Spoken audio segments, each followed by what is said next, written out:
어느 마을에 한 대장장이가 있었습니다. 그는 매일같이 쇳덩이를 불에 넣고 두들기고 연장을 만들었습니다. 어떤 새는 너무 단단해서 부러지기도 했고, 어떤 새는 너무 무르기만 해서 모양이 제대로 잡히지 않기도 했습니다. 하지만 불의 열을 참고 망치질을 견뎌낸 새는 결국 날카로우고 단단한 칼이 되어서 아주 유용하게 사용되어지게 되었습니다. 여러분, 교회를 가리켜서 이렇게 영적인 대장관과 같다 말할 수 있습니다. 성도들의 믿음을 연단하고 말씀으로 두들겨서 하나님의 사람으로 빚어가는 하나님의 학교가 바로 이 교회일 수 있습니다. 오늘은 교육주일이고요. 그래서 교육주일이라고 이야기하면은 우리는 항상 주일학교만을 생각하고 있습니다. 그러나 그것은 모든 성도들을 대상으로 해서 말씀을 나누어야 되는 것이고, 그리고 모든 성도들이 함께 배워야 된다라는 것에 대해서 우리가 생각을 해야 한다고 하는 것입니다. 그래서 교육주일이라고 했을 때는 전 세대, 전 성도, 전 생애에 걸쳐서 필요한 신앙적인 교육에 관하여 우리가 함께 생각을 하려고 합니다. 현대 사회를 가리켜서 이제 평생 교육 시대다 이렇게 이야기를 합니다. 그래서 대학교도 보면은 평생 교육원들이 있습니다.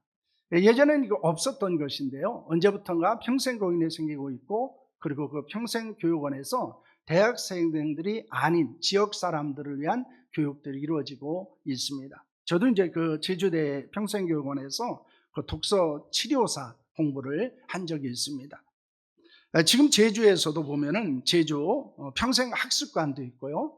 그리고 제주 평생교육 장학진흥회라고 하는 것이 있습니다. 그래서 그곳에서는 이 모든 사람들을 위해서 이제 교육을 담당하고 있는 것을 보게 됩니다.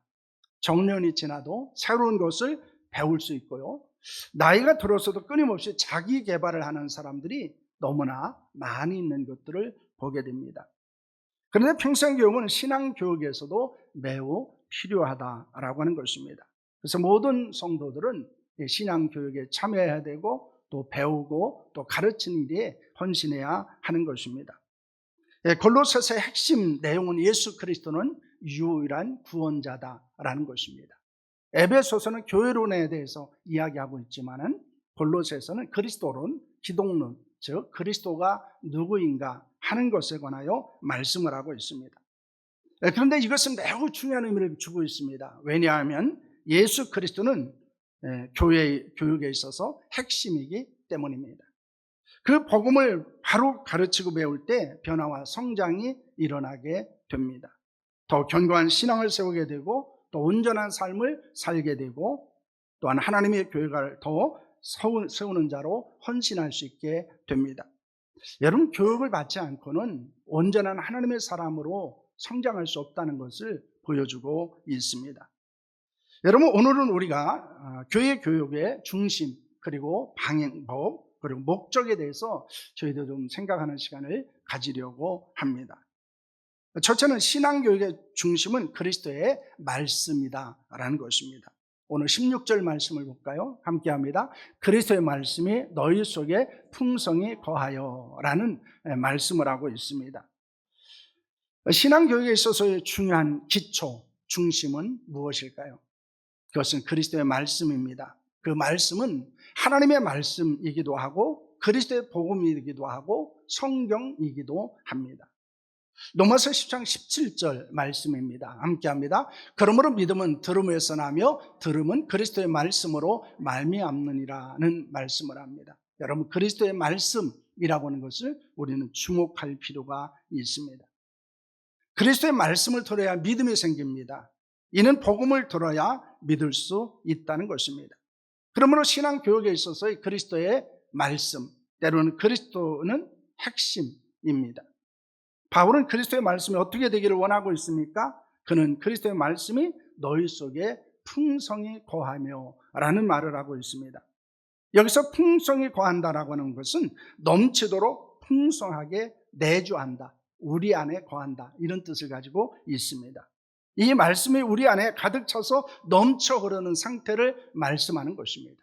그래서 마치 맑은 물이 잔에 가득 차서 넘치는 것처럼 말씀이 우리의 삶에 모든 영역에 스며들어서 영향력을 미치는 상태, 그것을 바로 너희 속에 말씀이 풍성히 거하여 라고 말할 수 있습니다. 여러분, 우리는 오늘날 어떤 시대를 살고 있습니까?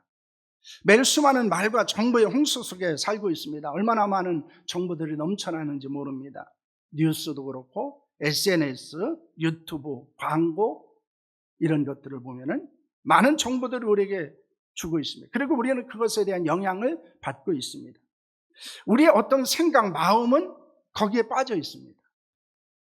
그래서 많은 청소년들이 짧은 어떤 유튜브라든가 뭐 틱톡인가요? 그런 것이라든가 짤이라든가 뭐 이런 것들에 영향을 많이 받고 있습니다. 유튜브에 영향을 받는 사람들도 많이 있습니다. 그런데 과연 우리의 생각과 마음에 하나님의 말씀은 얼마나 큰 비중을 차지하고 있는가 하는 것입니다.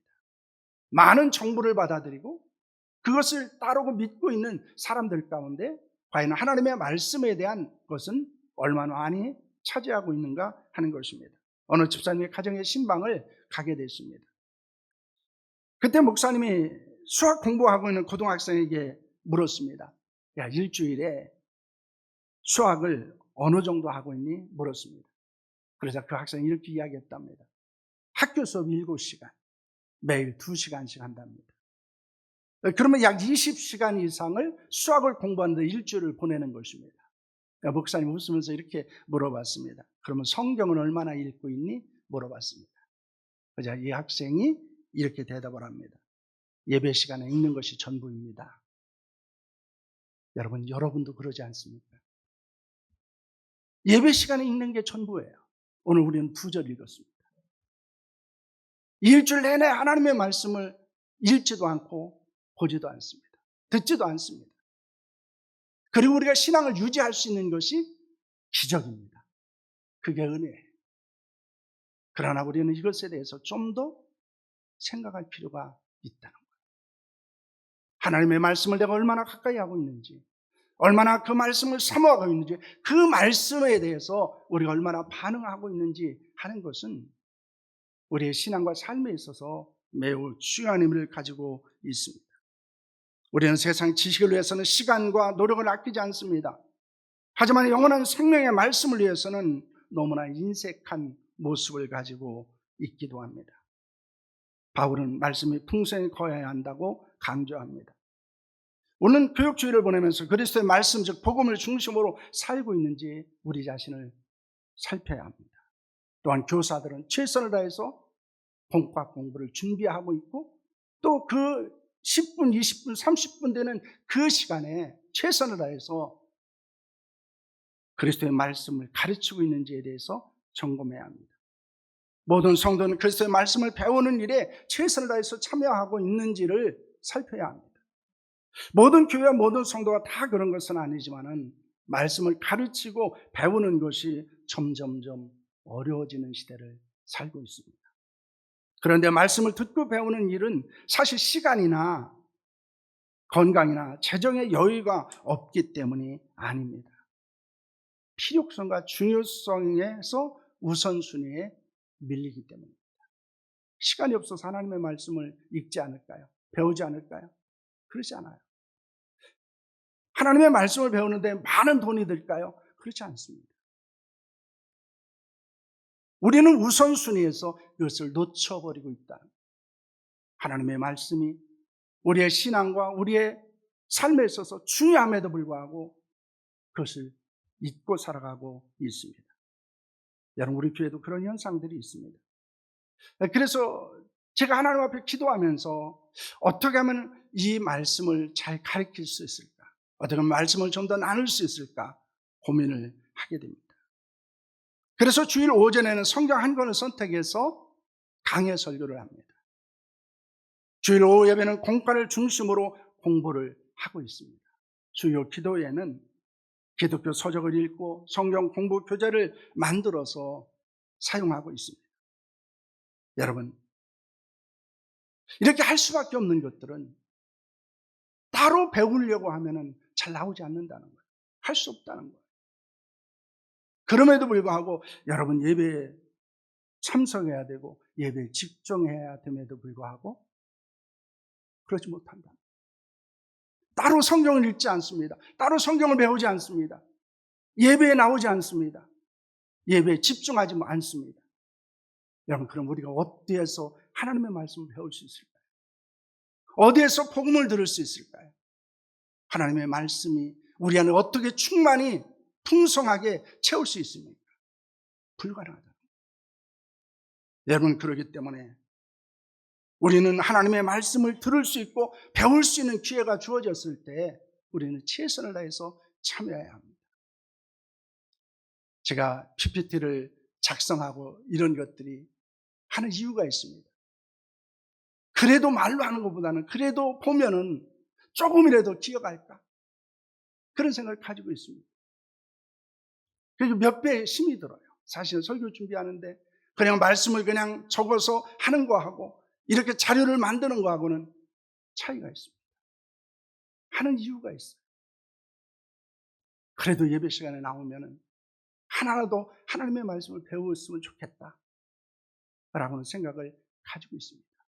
그런데 예배 시간조차도 집중을 하지 않는다면 우리는 어떻게 하나님의 말씀을 듣고 배우고 우리 안에 풍성히 채울 수가 있습니다. 여러분, 개인적인 변화와 성장을 여러분 원하십니까? 교회의 변화와 성장을 원하십니까?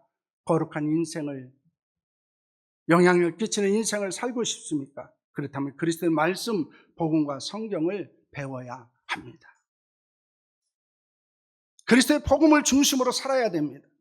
그래서 나도 성장하고 교회도 성장하고 다른 사람에게 거룩한 영적인 영향을 끼치는 인생을 살아갈 수 있기를 소망합니다. 너는 그렇게 돼야 돼요. 그래서 중요한 것은 뭡니까? 그리스도의 말씀을 중심으로 살아야 되는 것입니다.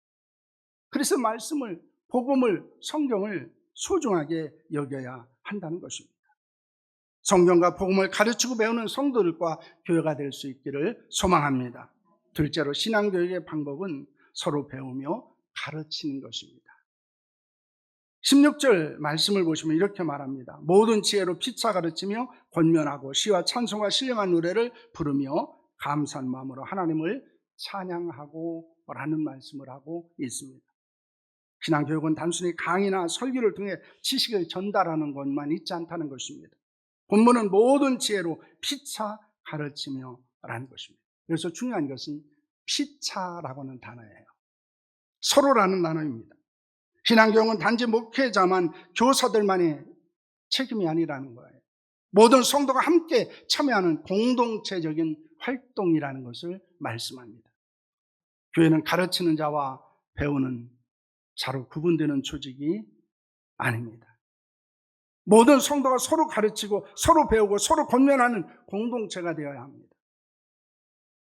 이것이 교회에서, 성경에서 말하는 교회의 모습입니다. 서로 가르치고 서로 배우고 서로 돌보는 공동체. 그것이 성경적인 교회의 모습입니다. 교회는 함께 시와 찬송과 신령한 노래를 부르며 감사한 마음으로 하나님을 찬양하는 예배 공동체이기도 합니다. 예배는 신앙을 교육하는 데 있어서 매우 중요한 방법이며 열매이기도 합니다. 우리는 예배를 통해 하나님을 경외하는 법을 배웁니다. 하나님의 음성을 듣고 뜻을 발견하고 순종하는 법을 배우게 됩니다. 사실 우리의 믿음의 선배들은 특별히 성경 공부를 하지 않았어요. 제자 훈련 받지 않았습니다. 그런데 우리보다 더 믿음이 좋았어요. 우리보다 더 하나님의 교회를 잘 섬겼습니다. 우리보다 더 그리스도인다운 삶을 살았습니다. 그것은 어디에 있었을까요? 지금 우리들보다, 현대 그리스도인보다 예배를 사모했다는 거예요. 예배를 얼마나 귀하게 여겼는지 모릅니다. 저도 시골 출신이지만은 새벽에서 그 예배를 드리면은 보통 한 15분 정도 드립니다. 그런데 그분들이 어느 정도 시간을 들여서 오시겠습니까? 그때는 교통이 좋지 않기 때문에 1시간 걸어서 오십니다. 15분, 20분 예배를 드리고 가기 위해서 1시간 이상을 걸어오셔요. 걸어오시면서 그냥 오셨을까요? 기도하면서 오십니다. 그 사모함이 있었다는 거예요. 여러분, 그러나 우리는 지금 차를 타면 5분, 10분이면 다 옵니다. 그런데 점점 더 예배를 사모하는 마음들이 우리에게서 사라지고 있습니다. 여러분, 지금 여러분의 예배는 어떻습니까? 여러분, 더 많이 예배에 참석하고 더 집중해서 하나님께 예배할 수 있기를 소망합니다. 여러분, 예배에 참석해서 특히 말씀을 들을 때는 더 집중하셔야 됩니다. 종종 어떤 연합회 행사에 참여할 때가 있습니다. 그 목사님들과 같이 앉아요. 근데 목사님들 중에서도 예배 중에 카톡을 하고 있습니다. 제가 툭툭 칩니다. 하지 말라. 성도들은 그럼 다를까요? 그렇지 않아요. 검색을 하는 분도 있고요. 유튜브를 보는 사람도 있고요. 카톡을 하는 분들도 있고요. 집중하지 않습니다. 그런데 우리가 신앙생활을 하고 있어요. 매주일 교회에 나와요. 그게 은혜입니다. 그게 기적이에요. 그러나 하나님의 그 은혜는, 하나님의 그 놀라운 은총은 어느 순간에 침묵 속에 들어갈 때가 있습니다. 우리가 기억해야 되는 것이 있습니다. 우리가 건강할 때, 우리가 힘이 있었을 때, 우리에게 시간이 있었을 때, 우리는 예배하고 하나님의 말씀을 배우는데 최선을 다하는 성도들이 될 수 있기를 축원합니다. 교회 교육은 여러분, 우리에게는 많은 긍정적인 유익을 주게 됩니다. 함께 배우고 활동하면서 우리는 공동체 구성원으로서의 소속감을 느끼고 유대감을 경험하게 됩니다. 서로 지지하고 격려하며 신앙생활 어려움을 함께 극복할 수 있게 만듭니다. 성도들의 건강한 관계를 보면서 자연스럽게 신앙을 배우고 교회에 대한 건강한 인식을 갖게 만든다는 거예요. 교육이 왜 필요하느냐? 하나님의 말씀을 아는 것도 중요하지만 그거를 통해서 우리가 소속감과 유대감을 갖게 되고, 그리고 어려움과 고난이 있어 그걸 극복합니다. 서로를 위해서 기도하고 지지하면서. 또한 교회에서는 우리의 다음 세대들이 건강한 인식을 가지고 하나님의 교회를 바라보게 됩니다. 여러분, 신앙교육 혹은 교회교육은 보고 배우는 것입니다. 가정에서는 부모를 보고 배우고요. 교회 학교에서는 교사들을 보고 배웁니다. 교회 공동체에서는 직분자들을 보고 신앙을 배웁니다. 세상에서는 그리스도를 보고 세상 사람들이 하나님을 알게 됩니다. 아프리카 속담에 이런 이야기가 있습니다. 아이 한 명을 키우기 위해서는 온 마을이 필요하다라고 하는 말입니다. 한 생명이 탄생을 하고 그 아이가 성장하기 위해서는 많은 사람의 손길이 필요하다는 것입니다. 교회도 마찬가지입니다. 나의 말 한마디, 나의 찬양하는 모습, 내가 기도하는 모습은 누군가에겐 하나님을 배우는 교과서가 되고 있다는 것입니다. 그러므로 우리는 하나님 안에서 어떻게 살아가느냐 하는 것이 중요할 수 있습니다. 우리 교회에서 사랑하는 자녀들이 건강한 그리스도로 성장할 수 있기를 소망합니다. 성도들이 함께 관심을 가지고 기도했으면 좋겠습니다. 교사들을 격려하면서 용기를 주었으면 좋겠습니다. 교회 안에서 서로 배우고 성장하며 긍정적인 영향을 주고받는 교회가 될 수 있기를 소망합니다. 우리는 함께 배우는 것입니다. 함께 성장하는 것입니다. 셋째, 교회 교육의 최종 목적은 그리스도의 중심의 삶입니다. 17절 말씀을 보겠습니다. 함께 합니다. 또 무엇을 하든지 말에나 일에나 다 주 예수의 이름으로 하고 그를 힘입어 하나님 아버지께 감사하라 라는 말씀을 합니다. 신앙교육은 단지 지식 전달이 아닙니다. 그러므로 바울은 무엇을 말합니다? 무엇을 하든지 말에나. 여기서 무엇을 하든지 라고 하는 것은 신앙생활은 예배당 안에만 국한되지 않는다는 것입니다. 말에나 일에나 라는 것은 모든 말과 행동은 교육의 대상이라는 것입니다. 다 주 예수의 이름으로 라고 하는 것은 예수는 모든 교육의 권위요 동기가 되어야 한다는 것입니다. 그를 힘입어 하나님께 감사하라 라고 하는 것은 교회의 열매는 감사하는 삶에 있음을 말씀합니다. 우리가 가르치고 배우는 모든 과정은 예수님의 이름으로 하는 것입니다. 예수님을 힘입어 이루어지는 것입니다. 우리의 생각, 말, 행동 기준은 예수 그리스도에 두고 살아가는 것입니다. 그것이 우리의 교육의 목적입니다. 우리를 누구처럼 만드는 겁니까? 예수 그리스도를 닮은 자로 만드는 것입니다.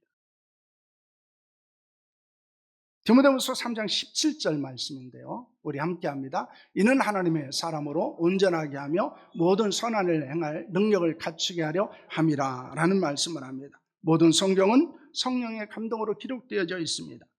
성경 교육의 목적은 온전한 하나님의 사람이 되고 하나님의 사람으로 온전하게 살아가는 데 있습니다.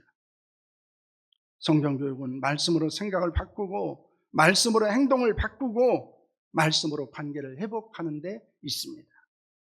나아가 세상에 거룩한 영향을 끼치는 자로 살아갈 수 있도록 하는 데 있습니다.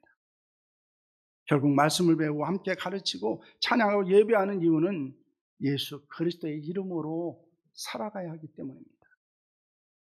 여러분, 우리가 기억해야 되는 것이 있습니다. 그 밑에 보시면 이런 말이 있습니다. 말씀이 삶이 되고 가르침이 실천되고 감사가 습관이 되어 하나님께 영광이 되라는 것입니다.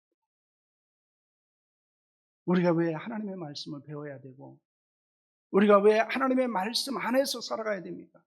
그것은 말씀이 내 삶이 되어야 하기 때문에. 그리고 내가 배운 것이 내 삶 속에서 실행되어지는, 실천되어지는 것, 순종함으로 그 하나님의 은혜를 고백해야 합니다. 뿐만 아니라 그럼 자연스럽게 우리는 어떤 사람이 될까요? 감사하는 사람이 될 수 있습니다. 왜냐하면 모든 것이 하나님의 은혜라는 사실을 알기 때문입니다. 이것이 신앙교육의 최종적인 목적입니다. 그리스도의 중심의 삶을 살아가는 것. 내가 예수님을 닮은 자가 되어 예수님처럼 살아가는 것. 여러분, 교회는 평생 학교입니다. 우리는 평생 학생입니다. 예수님을 닮기까지 우리는 배우고 또 배워야 합니다. 오늘 이 말씀 앞에서 우리는 다시 한번 결단을 했으면 합니다. 나는 하나님의 학교에 다니는 평생 학생입니다. 라는 것입니다. 이를 위해서는 말씀이 풍성해야 합니다. 서로 배우고 가르치며 권면하고 예배해야 합니다. 그런 교회를 세워야 합니다. 예수님의 이름으로 말하고 행동하며 감사하는 자로 살아야 합니다. 여러분, 그런 성도들이 될 수 있기를 소망합니다. 우리 함께 그런 교회를 세워갈 수 있기를 축원합니다. 함께 배우고 함께 성장하고 함께 섬기고 권면하고 돌보며 하나님이 원하시는 모습으로 빚어지고 만들어지는 거룩한 일이 우리 가운데 일어날 수 있기를 원합니다. 그래서 우리는 배움의 자세를 잃지 않아야 합니다. 끊임없이 배워야 됩니다. 언제까지 배워야 됩니까? 죽을 때까지 배워야 합니다. 그리고 우리는 가르치는 책임이 있습니다.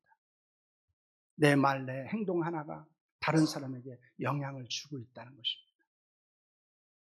그들에게 온전한 가르침을 줄 수도 있고 왜곡된 가르침을 줄 수도 있다는 거예요.